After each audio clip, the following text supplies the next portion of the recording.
Hi everybody, this is Gijs again and I hope you are doing well. I'm back at my favorite camping spot in the Netherlands. And why is this my favorite camping spot? Well, simply because it looks a lot like Sweden. And that's one of my favorite countries. What also is pretty Swedish is the tent behind me. It is a Tentipi Sapphire CP5, a Swedish tent. Now, this review is not about the tent, because that review is online on my YouTube channel, link in the description below. But this review is about something that I promised in that review, and that is a review of the Eldfell stove. And yes, that one is in this nice wooden box. Enjoy the review!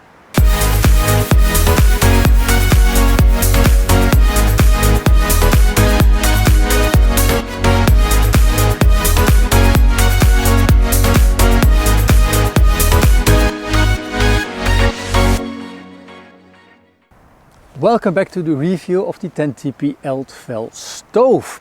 But since I'm still sitting very comfortable on this wooden box, let me explain to those of you who just tuned into my channel for the very first time who I am. My name is Gijs, I am a Dutch outdoor gear and bike reviewer, and I also sometimes review gadgets like, for example, the DJI drones or the cameras that I use to shoot my videos. And also sometimes some sport gadgets like Garmin watches, because I just use them on a daily basis to keep basically fit and healthy. Now, what is very important to me is the fact that I am an independent reviewer, so nobody is paying me to make these reviews. So if you like what I do at the end of this video and maybe seeing some other videos of me, then please support me by giving the video a like and subscribing to my YouTube channel, and maybe do a small donation on the YouTube thanks button, or do a donation on my Ko-fi account, because, well, that makes making reviews that involves quite costly devices like my cameras a little bit more easy to me. In the beginning of every video I tell you a little bit about the location that I'm in. I'm at the campsite De Vlagberg in the Netherlands, which is located in Sint Anthonis in a very nice mixed birch pinewood forest. And there's a nice heather field over there. There's a lot of history to be seen here. It's winter time and it's not absolutely very cold at the moment, but cold enough to wear a nice hat and a nice down artificial down jacket. But you know, the stove, it is there to keep me and my wife, who is drawing somewhere over there, warm at night. Because yes, we've got decent sleeping bags, but the stove, it keeps us warm in the tent, and it is also very nice just to have a stove and some heat and flames inside your tent just to keep you busy, and I love this way of camping. Let's start with the review itself. Now, what I always do is basically take everything out of the package, and I'll explain you everything that you will need to know. But let me start with the box. Yes, it is a very nice wooden box, and it is rather big. The box itself, I weighted it on my precise scale, and it weighs 7.9 kilogram. And the pack size of the box, because that's basically the pack size of the stove, I measured it at 310 by 380 by 630 millimeters. And these measurements are almost the same as the measurements that Tentipi gives on the Eldfell stove, because they say it is 320 by 380 by 650. So basically their measurements are a little bit bigger than mine are. That was just the weight of the box. But what about the stove itself with all the bits and bobs? Well, that weighs 14.11 kilograms. And yes, some friends of mine in Sweden, they like to carry a stove like this, and the other one carries the tent. But to me, this is a little bit on the heavy side. So is this a backpacking stove? Absolutely not. And now let's continue with what's in the box. What you will see is that the box itself, it is made out of a nice plywood.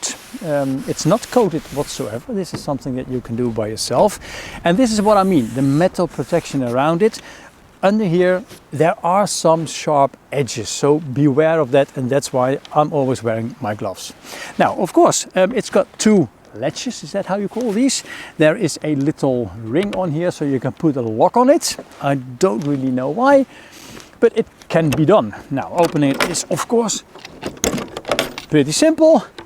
And what I do like is also that there is this wire band that prevents the lid from going backwards. Now what you will see that there is some protection material in here. I don't like it, but it works absolutely fine. It's in here and it's over there, so it keeps the stove from moving around. And now let me take it out. Because this is the stove. Put that in there. What is nice to know is that there is of course also a manual and some rivets, but more on this later. Let me close this again. Now, the stove itself, it is pretty easy to assemble and pretty easy to hold in this way. It's got two legs, and those legs, they cross in this way.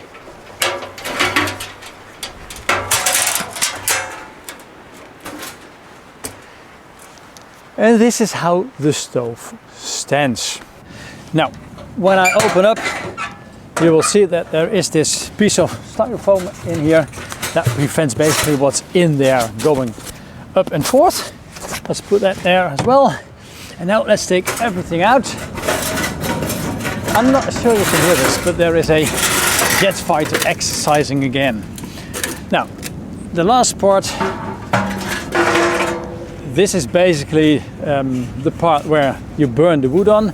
It creates airflow underneath the wood, so it will burn in a more efficient way. It looks quite battered already by now, but I'll put that one back in there. And now let me get all the parts out of here.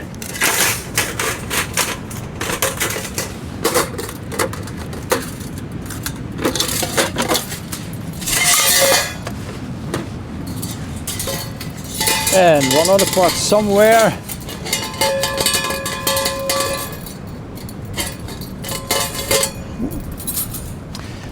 Let's start with this one and close that one.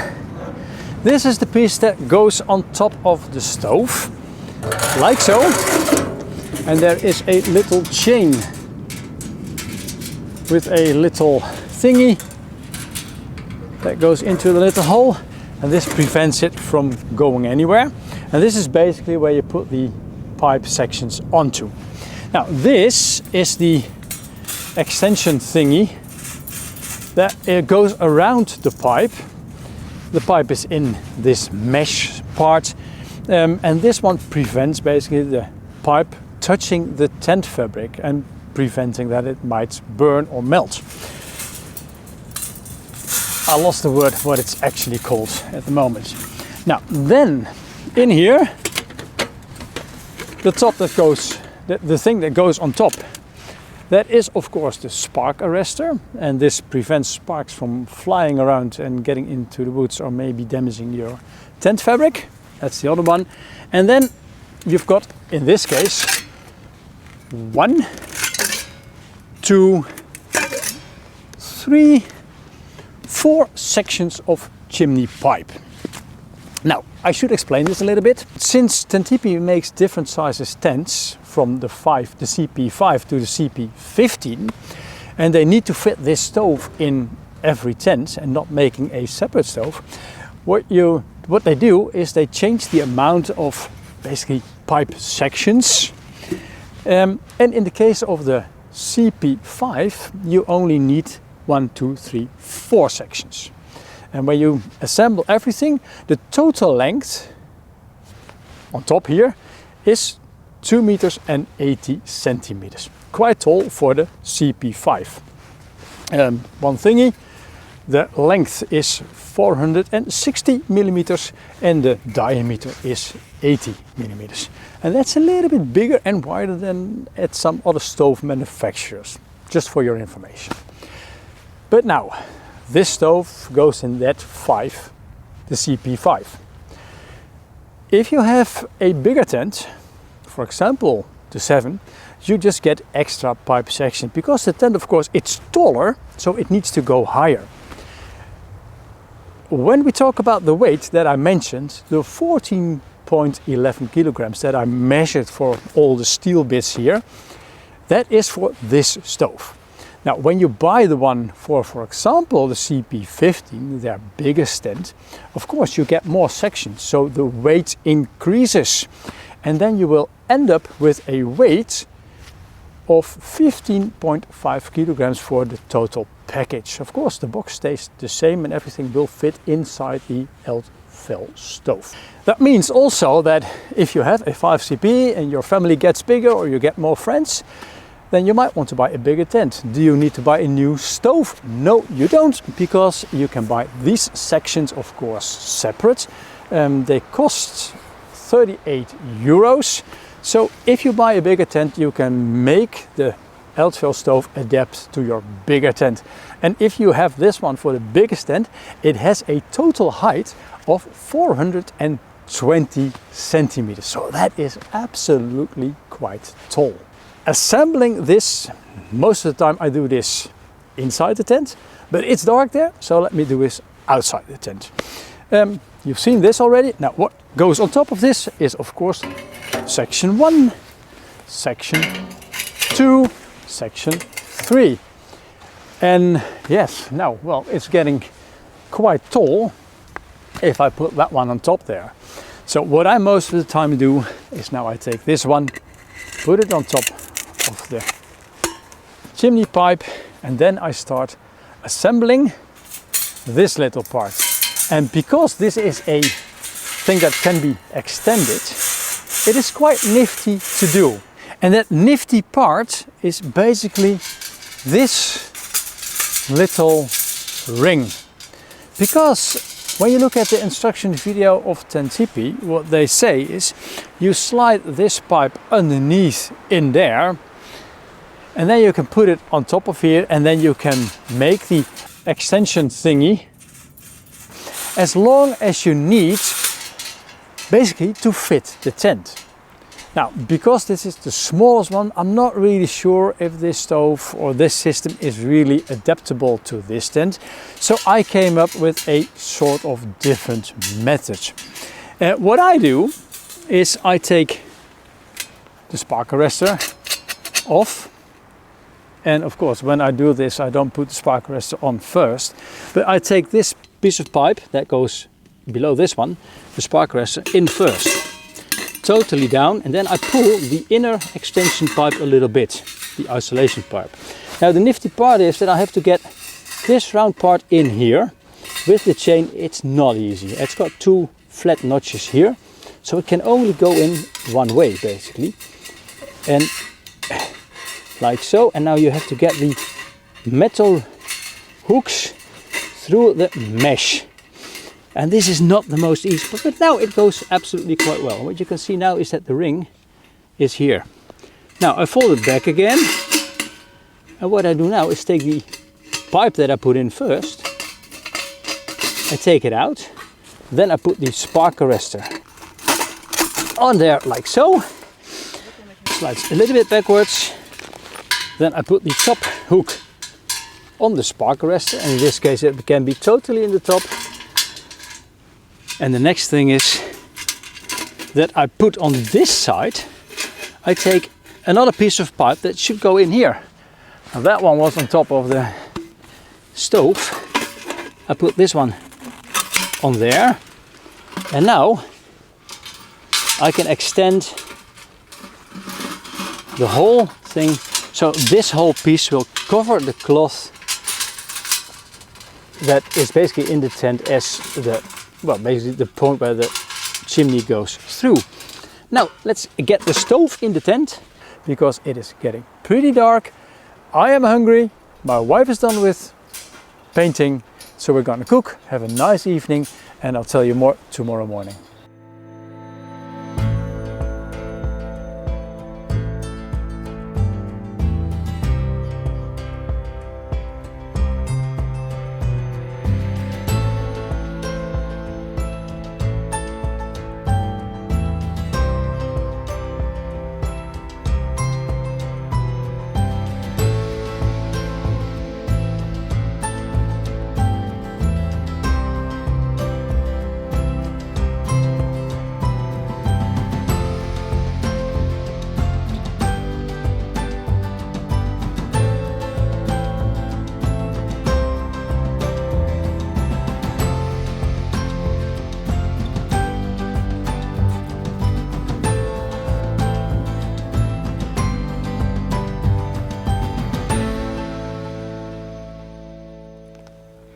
Good morning. I hope you had a better sleep than I have had last night.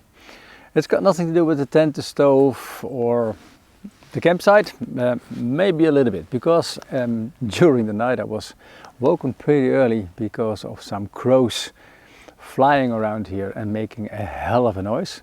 And sometimes you can hear still one on the background. Before I start telling you a lot more about the tent, yesterday evening I did not realize it was getting dark, but I did not realize it was that early. So I made some more shots on the inside of the tent and I explained a little bit more on basically the features of the stove and how we use it in the tent. So first let's go to that piece. Now, welcome. You've seen me carrying the stove inside the tent. You've seen my wife and me making a campfire outside, having dinner, and now it's almost time to go to bed. And what I always like to do is when we have a campfire outside, it's just a matter of bringing some of that coals or the burning fire outdoors, basically indoors. Now, what you need to know is that what I did in advance, of course, is I put some, basically some wood in there. There's a little bit of bark curls. There's a fire starter in there, so this will be going very, very rapidly. On the front, you will see that there is this regulator to regulate the airflow. And what is different to some other stoves that I've used in the past and tested is that the chimney pipe itself, there's not a regulator on this one. So this is the only way to regulate the fire. When you look at the inside of the lid, basically, you will see this part, this box.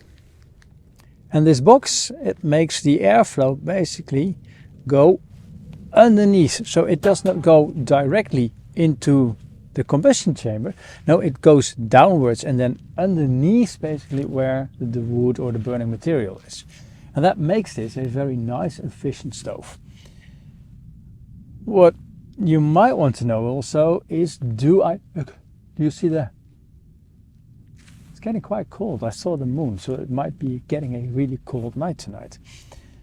What you need to know is that I don't use a carbon monoxide detector in the tent. I did this in the past, and sometimes I placed it in the top, sometimes I placed it in the middle, and sometimes I placed it near the head where I sleep. And then I started reading more and more about this, and I have been talking to Tentipi about this matter, and they say it never happened to us. Why not? Because the tent is designed in a way that it is usable with a stove, even with a open fire. And that has got to do with the airflow inside this tent, because there are 3 really big vents on the sides, on the lower end. And of course there's this big opening near the chimney. And that means there's always fresh air coming in. And as long as you don't close all these gaps, Tentipi really is very, very convinced that a carbon monoxide problem will not occur in a Tentipi tent. So now, I think it's going to be time to lit the stove, and I'm going to get some stuff from outside. Now, and for this, we've got a brilliant device. It's basically a push shovel. It's the iPut from Sea to Summit. And with this, it's pretty easy just to get some hot stuff in there, and then it's just a matter of closing the lid, opening the vent, and then nature will take its course. It may take a little while, but it's very easy basically. Yeah. And I can see some red glowing already. So now see what's happening.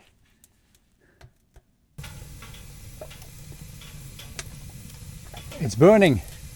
Now let's close this, get a little bit more of some bigger wood on there as well, because this is going to go fast.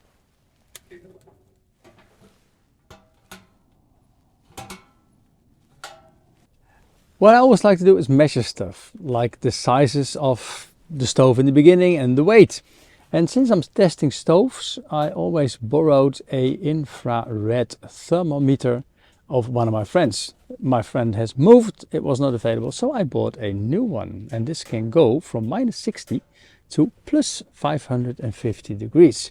Now, if you've seen the test that I did on the Tentipi Eldfell 2CP, something like this, again, link in the description below, you know that a stove can get really hot. Now, with the Eldfell, it's not different. And Tentipi told me that basically this stove is a little bit oversized for the CP5 that we are in at the moment. And yes, that's absolutely the case, because the stove has been burning for about 15 minutes, maybe 20. And yes, I'm wearing my down jacket, but absolutely it's ridiculous, because inside the tent it is really nice and warm, while outside, because of the full moon, it started freezing. Now let me show you just some temperature measurements. And yes, it's pretty easy to get the whole system red glowing. That's not what I'm going to do, because then I will ruin the tent and it will be a sauna in here, which is sometimes nice also, but hey. Now let's start with the lid. When I look at the lid itself, or at this part, it's about 48 degrees. And that is because the direct heat is not coming to this part, of course, and that's why I can also touch this one. And again, use your gloves. And now it's just a matter of getting some heat into the tent, so to get a little bit of the chill out of this before we go to bed. And of course, when we go to bed, we will let the fire die, because then we are in our cozy warm sleeping bags, dry, and it will be fine. And the next time we light it again, it's of course in the morning, to get nice and comfy inside the tent when it's freezing outside. Now, nighty night.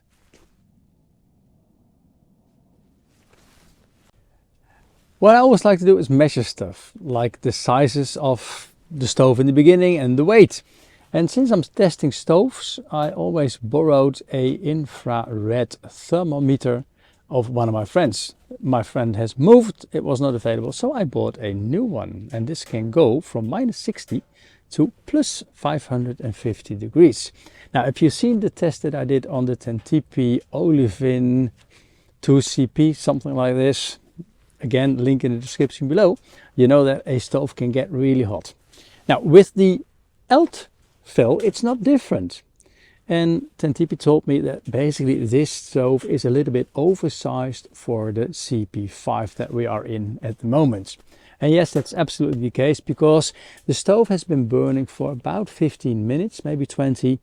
And yes, I'm wearing my down jacket, but absolutely it's ridiculous, because inside the tent it is really nice and warm, while outside, because of the full moon, it started freezing. Now let me show you just some temperature measurements. And yes, it's pretty easy to get the whole system red glowing. That's not what I'm going to do, because then I will ruin the tent and it will be a sauna in here, which is sometimes nice also, but hey.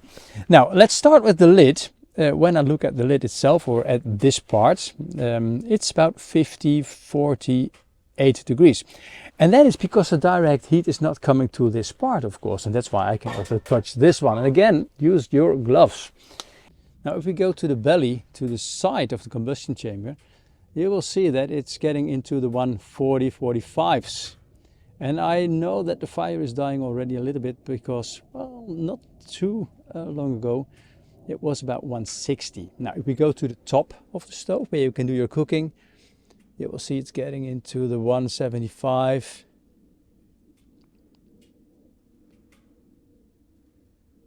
And also this one was a little bit hotter. You see in the back 200 degrees, because this is basically where the hot air falls around the inner combustion chamber. So this is the hottest cooking spot. Now if we go to the beginning of the chimney pipe, 170, 190, 180, and if we go a little bit higher up, and this is quite difficult to shoot in a rather small tent, and I need to be careful not to touch the chimney itself, you will see that the temperature on the chimney, it, well, basically gets a little bit cooler when you go upwards. 80 degrees, and when we go up, and now it's of course a little bit difficult because of the mesh. The tent fabric, it is a comfortable 57 degrees, which is quite nice. Now if we continue a little bit lower, then you will see that at eye high that it is, well, 35 degrees, which is of course too hot for sleeping, so it's time to open the door and get a little bit more cool air inside here. But you see that when you're taking the lower part of the tent, it's about 19 degrees, 18. Well, that starts to be comfortable to stay in. This is just to show you how easy it is to get heat inside this tent.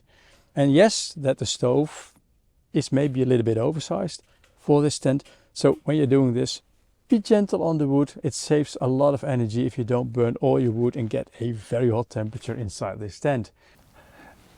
I hope that gave some information on how we use the stove inside the tent. And this morning, when it was about 0 degrees when we woke up, the sleeping bags were absolutely fine, the mattress was absolutely fine, we were not cold at all. But then of course I started making the fire again, and within about 20 minutes we had a very comfortable temperature again in the tent, so that we could actually do some work. My wife, she has been doing some work on the laptop already.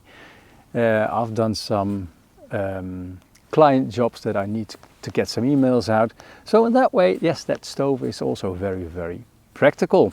Next to that, at the moment it's still burning, and that is because the morning, of course, there's a lot of dew on the ground. You will see it around me.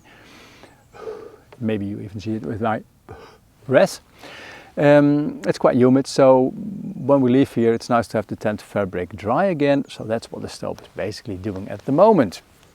Now, regarding the remark I made on the carbon monoxide, maybe you don't agree with me, and if you don't, or if you do agree with me, then please post it in the comment section. Maybe you've got some tips and advice on this as well, and I'm very curious to learn from you as well.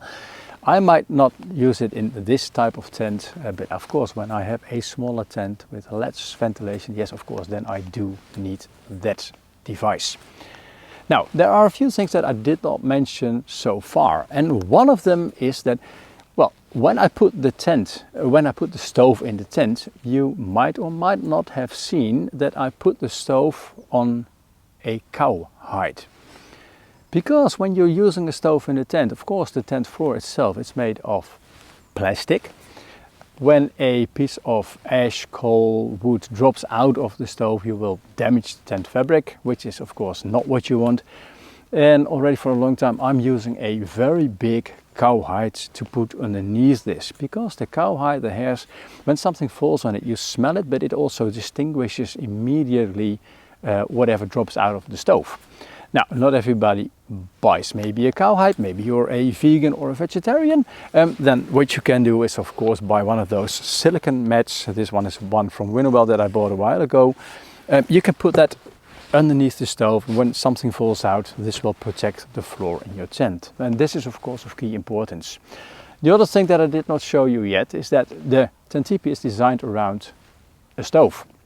So that means that near the exit where the exhaust pipe goes through the fabric, this is specially designed, the inner there is a mesh layer to prevent mosquitoes getting in when you put the top ventilation open.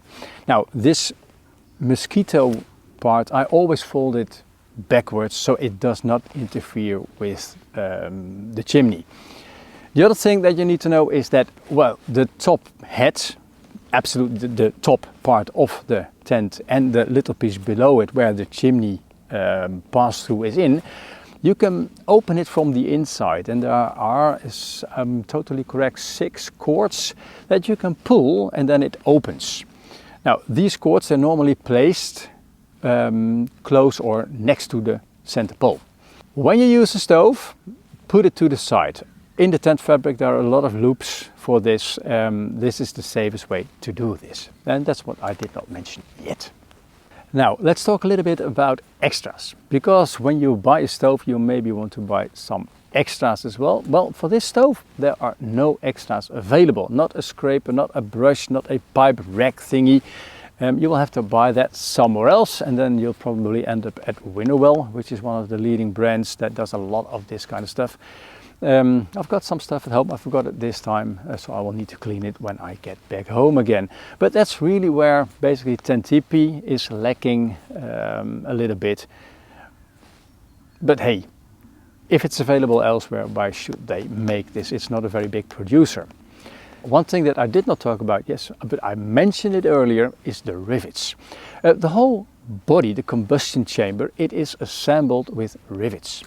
And that's done with a reason, because if you make a lot of fire and generate a lot of heat, sometimes a stove can disform. And I've seen that one in other tents being really glowing red. And sometimes the body disforms a little bit because of this heat. What sometimes happens with totally welded stainless steel stoves is that one of the welds basically cracks. Well, when you're outdoors, I don't have a welder at hand, it's difficult to repair yourself. And with rivets, this is easily done. It's not needed on this one, but with the extra rivets you get, you can do the repair yourself. But be aware, in the box, which was in the tent this morning, but is here now, of course, there is not a riveting tool. So if you want to be absolutely perfect, buy the right riveting tool, just in case something happens when you are camping outdoors. One thing that I did not mention yet about the Eldfell stove is a very nifty thing. If you are living in places where you do a lot of camping in wintertime and in deep snow. Because those legs, there are notches on both ends. And those notches, well, you can place 2 branches underneath them. And the branches under those legs will prevent the stove from sinking in the snow. Now, that's what I call clever.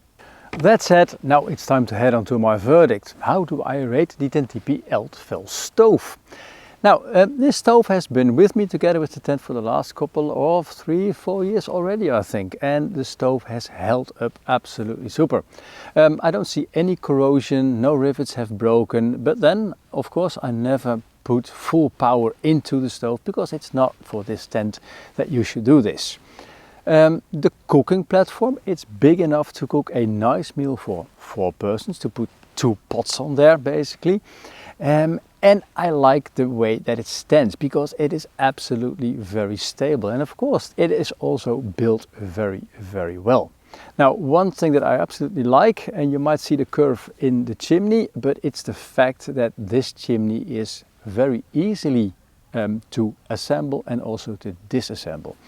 Some other stove manufacturers, they've got very narrow pipes that fit very narrow into each other, and then taking them apart is absolutely a hassle. This one is easy. What is not easy is, of course, that isolation pipe. Yes, it's designed in a way that it works, but to my opinion, it could be designed a little bit, well, smarter, a little bit more consumer friendly. And now let's talk about the price, because the Eldfell stove retails for 940 euros. And that is a lot of money, especially if you compare this to some other stove manufacturers that cost half this kind of money and some even 1/3 of this money. So yes, it is quite an expensive stove, but hey, it is extremely well built. And it does absolutely what it needs to do. So I still think, yes, it is a high price, but it is still value for what you get, especially because of also this nice wooden box. Because of all this together, I rate the Eldfell stove at 8.8 points out of 10 total. Now, I really hope you liked this review, and if you did, then please give the video a like and consider subscribing to my YouTube channel. Because with more followers, well, it makes it for me more rewarding to do these kind of videos. They take a lot of time, and time is sometimes also money. So nobody's paying me for my reviews, so if you want to support my channel, then please do a small donation through the thanks button below or through my Ko-fi account, and you will find the link in the description. Many, many, many thanks in advance if you do. Now, what is going to be the next review? Well, at the moment I am wearing it. It's not the jacket, but it's over here. It is some very nice underwear, and I'm not going to tell you yet what it is. You will see it when I'm done with the review and when it is online. But it's something, if you like being outdoors, you will look forward to. Now, if you like my kind of video making, then please continue watching on my channel. There are many more reviews to watch, also many tutorials. I'll put the links in the description below. If you know what kind of stuff I use to shoot my videos or my favorite outdoor gear, all the links are below in the description. Now again, many thanks for watching, and I hope to see you the next time. Enjoy the outdoors and stay safe. Ciao, ciao! And that's what we call a rep. Not a sales representative, but it's a rep. With a W, I think. And now I'm going to have some coffee with my wife. And yes, she's drawing again over there. And the sun is getting behind the trees. No, it's getting away from the trees. So we're gonna have a sunny day. Bye.